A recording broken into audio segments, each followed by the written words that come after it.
Hola amigos de la salud, ¿cómo están ustedes? Bienvenidos a una nueva edición de Hola Salud Tucumán. Hoy, como siempre, tendremos la presencia de 4 profesionales hablando de 4 temas totalmente distintos referidos al mundo de la medicina, pero con una particularidad, la forma fácil de entender la medicina. Hablaremos para que usted entienda y comprenda las cuestiones más básicas, sobre todo las patologías básicas que tienen que ver con el cuidado y la prevención en salud. Hola Salud Tucumán.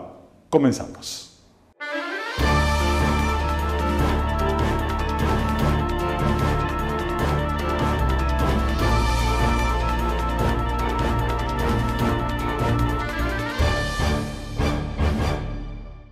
En este bloque vamos a hablar sobre urología y en la ciudad de Tucumán existe el CUR. El CUR es el Centro Urológico Rasguido, un centro urológico muy importante en la ciudad de Tucumán que está compuesta por una serie de médicos, por varios médicos, entre ellos la familia del doctor Ricardo Rasguido.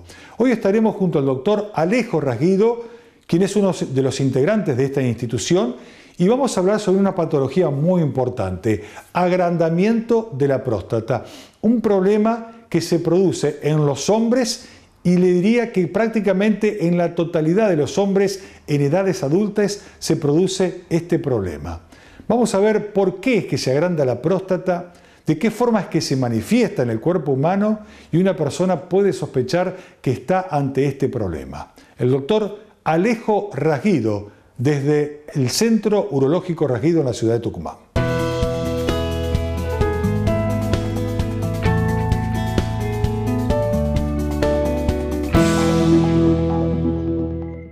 La hiperplasia prostática benigna es el crecimiento bueno, por así decirlo, de la próstata. La glándula esta se encuentra situada entre la vejiga y el conducto por donde sale la orina, que se llama uretra. Pero cuando comienza a crecer, comienza a hacerlo más estrecho el conducto, generando síntomas urinarios bajos que se llaman, con dificultades de las mismas.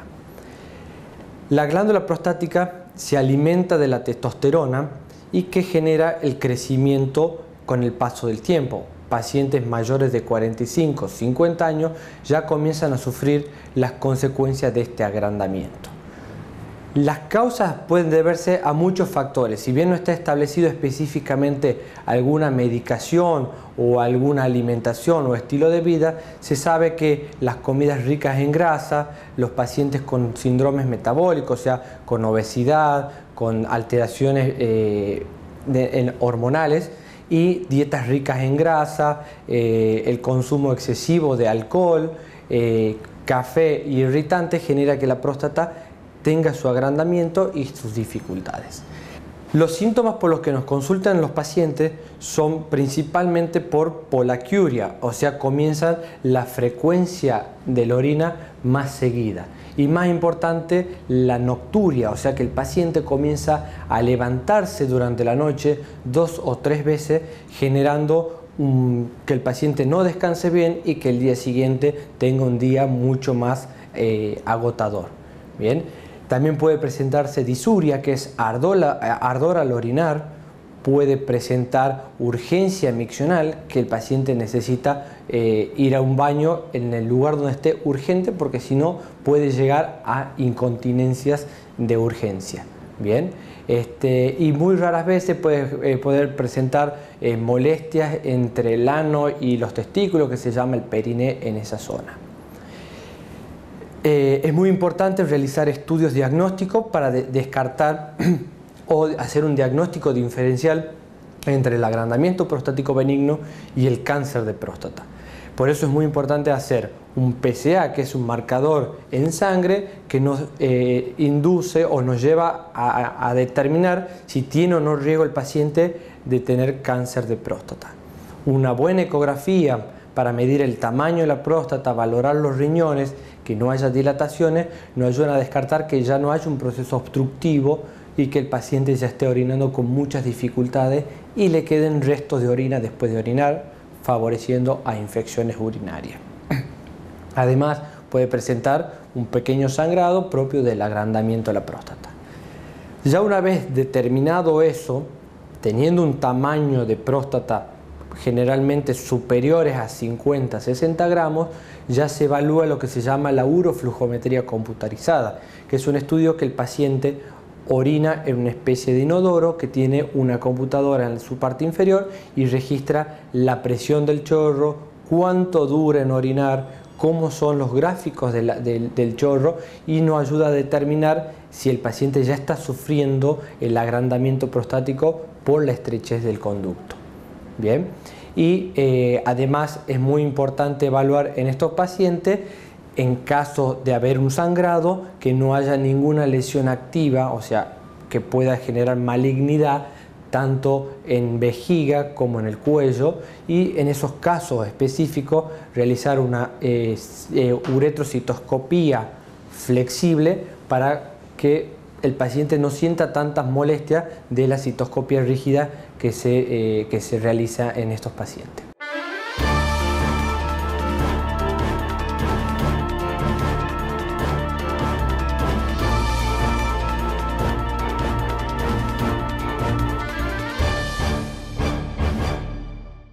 En este bloque vamos a hablar de lo que es la cirugía para la obesidad.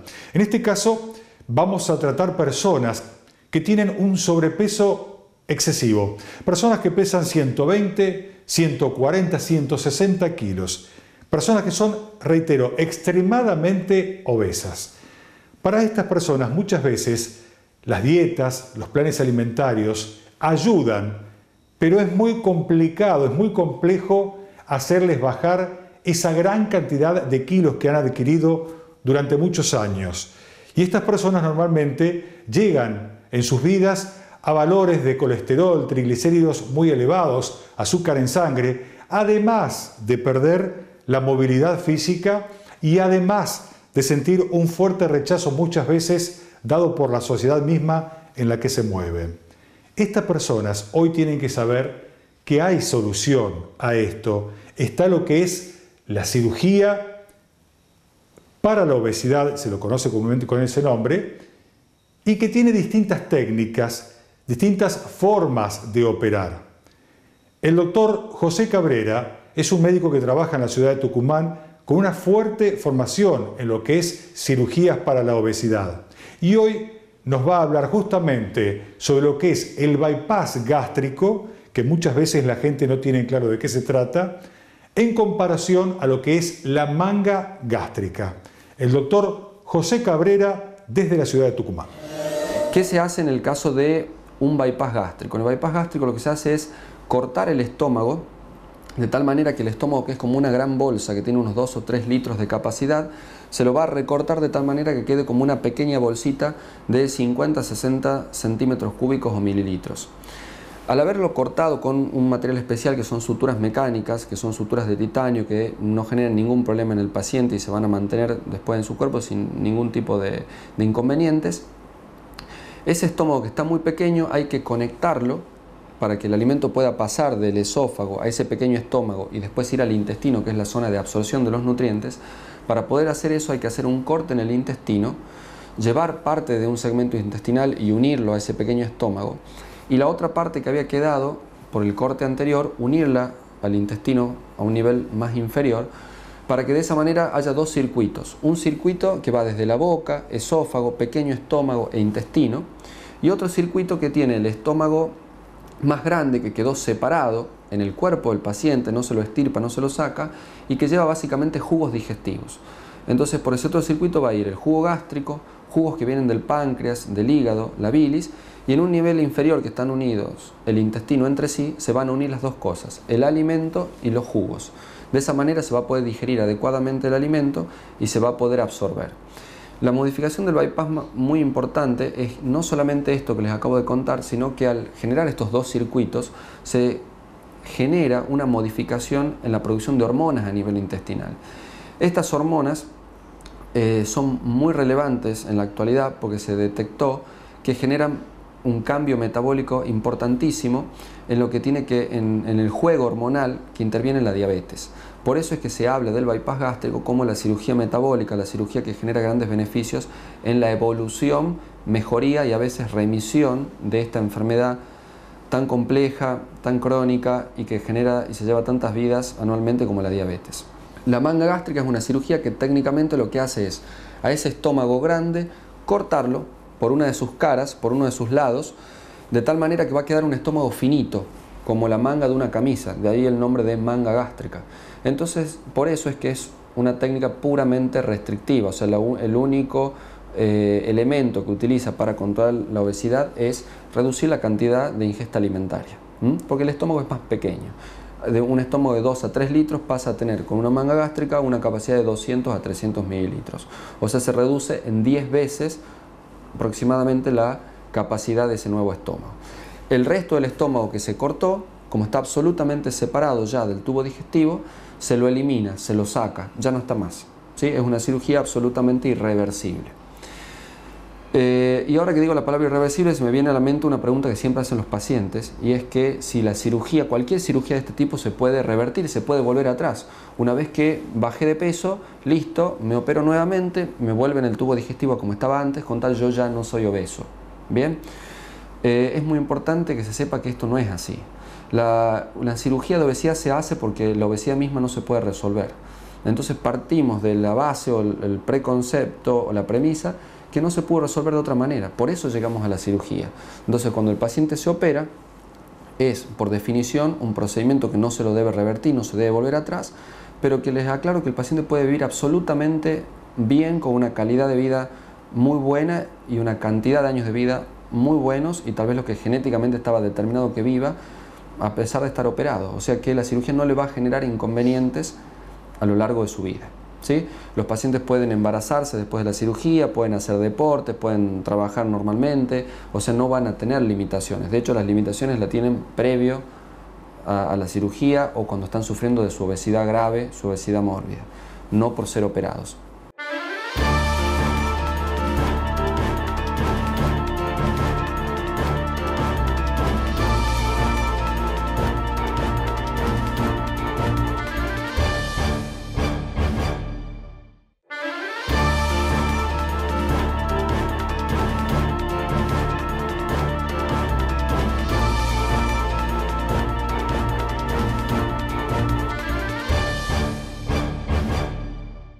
En este bloque vamos a hablar sobre oftalmología, especialidad de la medicina que está relacionado a las enfermedades que se producen en los ojos, en la visión de las personas.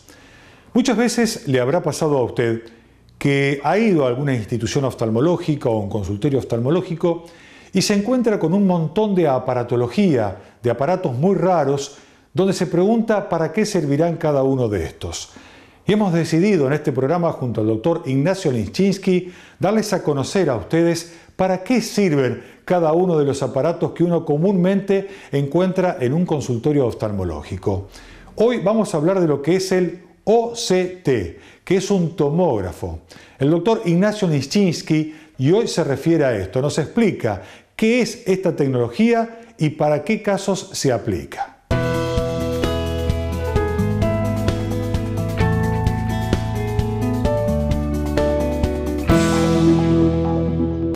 El equipo de OCT, que es este equipo que tenemos acá, es un equipo de tomografía de coherencia óptica. ¿Qué significa esto? Va a realizar una tomografía que es un barrido de los tejidos de la retina en forma muy minuciosa.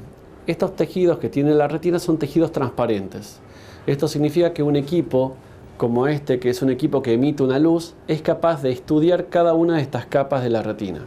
Por ejemplo, en esta imagen podemos observar una retina normal, en donde evaluamos cada una de las capas diferentes que tiene la retina, que esta es una retina saludable, es una retina normal, y tiene su forma y su arquitectura con la cual nosotros vamos a poder diferenciar de una retina que esté alterada. Este equipo es muy útil para estudiar la retina en pacientes que tienen un problema en la mácula, pacientes que son diabéticos, pacientes que han tenido una trombosis, glaucoma, todo lo que tenga que ver con el tejido de la retina o con el tejido del fondo de ojo. Acá tenemos una retina que, si se puede comparar con la retina anterior, está totalmente alterada. Tenemos zonas en donde tenemos levantamientos de este tejido más inferior. Tenemos zonas donde tenemos líquidos, que están en estas zonas negras. Tenemos quistes dentro de la retina de líquido. Esto significa que esta persona está viendo muy alterado, que su agudeza visual ha bajado en una forma muy pronunciada, y la causa es esto que estamos observando aquí en este equipo, que gracias a esta tecnología podemos observar específicamente lo que le está pasando y podemos medir esto. El equipo es capaz de darnos con mucha definición cuál es la altura de la retina en ese lugar, para que uno, luego de instaurar un tratamiento, pueda evaluar cuál es la evolución de ese tratamiento. Podemos observar en este caso cómo esta retina, que estaba totalmente alterada de esta paciente, luego de las indicaciones correctas de la medicación intraocular que se colocó, la retina ha vuelto a tener una conformación normal, con una fobia que tiene esta forma de una concavidad en su parte central.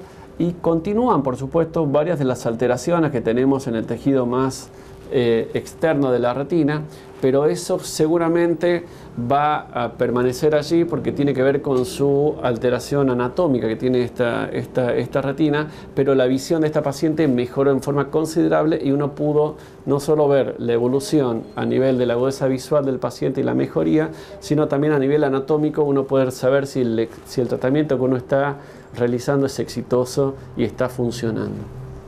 Este es un estudio que podemos hacer con el OCT cuando estamos estudiando un paciente con glaucoma.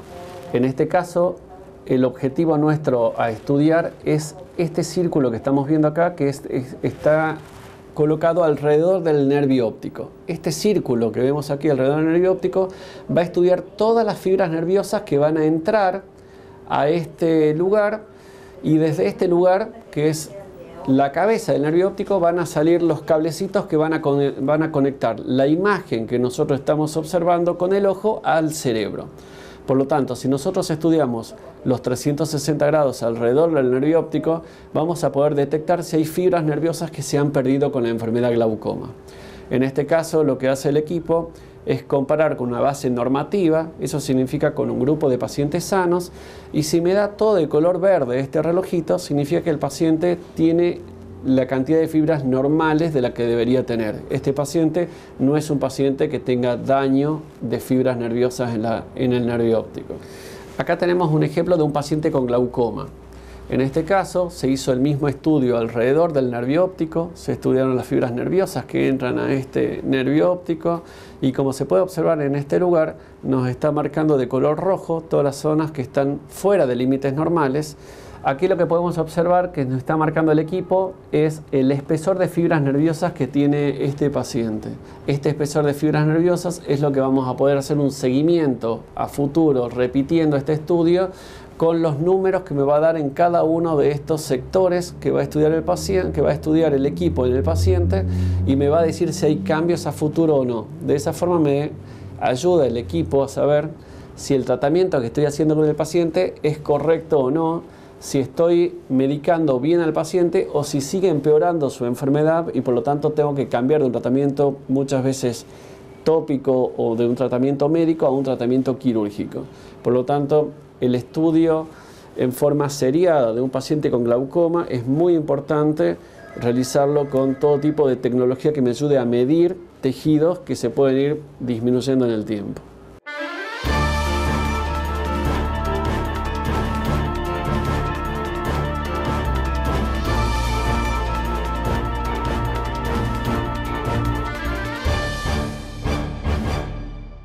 En este bloque vamos a hablar sobre gastroenterología, especialidad de la medicina que atiende a las enfermedades que se producen en el aparato digestivo.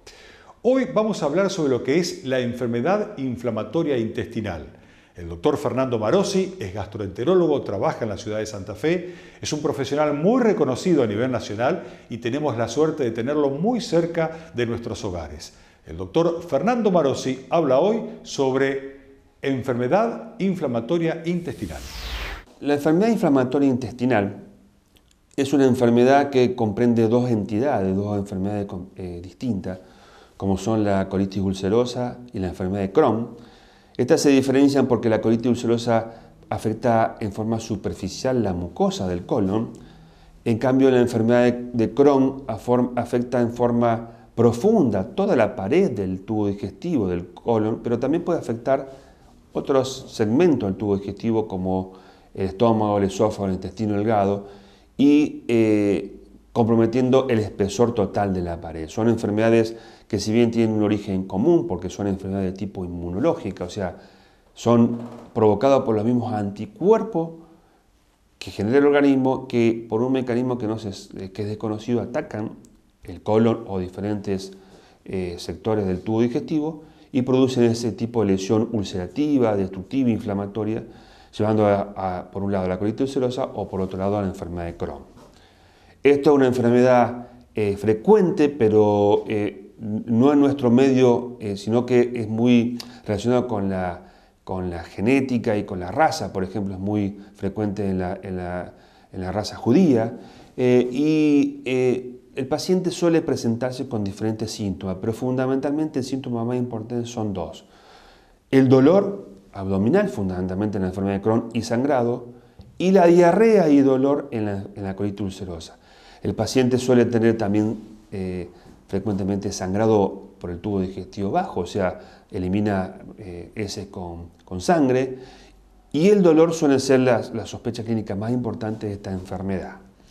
Que si uno sospecha con un paciente que tiene dolor, pérdida de peso, sangrado digestivo bajo, fiebre, debe hacer una serie de medidas diagnósticas para llegar el diagnóstico de la enfermedad de Crohn o la colitis ulcerosa. Y estas son fundamentalmente la realización de una videoendoscopía digestiva baja, o sea, una videocolonoscopía, que nos permite ver exactamente la característica lesión mucosa de este tipo de enfermedad, que es extremadamente diferente con respecto a la mucosa normal. Se ven lesiones, úlceras, pólipos y inflamación, y la mucosa se vuelve friable y sangrante, y nos permite tomar biopsia para hacer un diagnóstico diferencial con otras enfermedades, como por ejemplo los tumores de colon.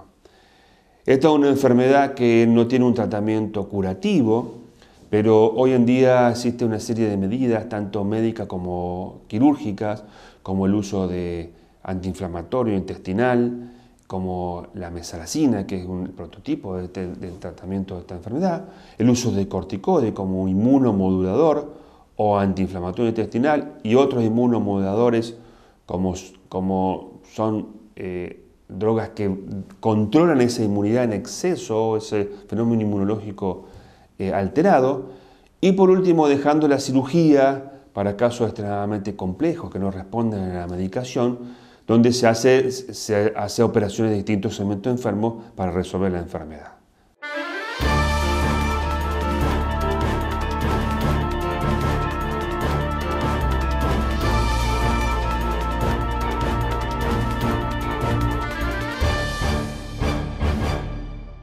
Amigos, hasta aquí hemos llegado en una nueva entrega de nuestro programa Hola Salud Tucumán.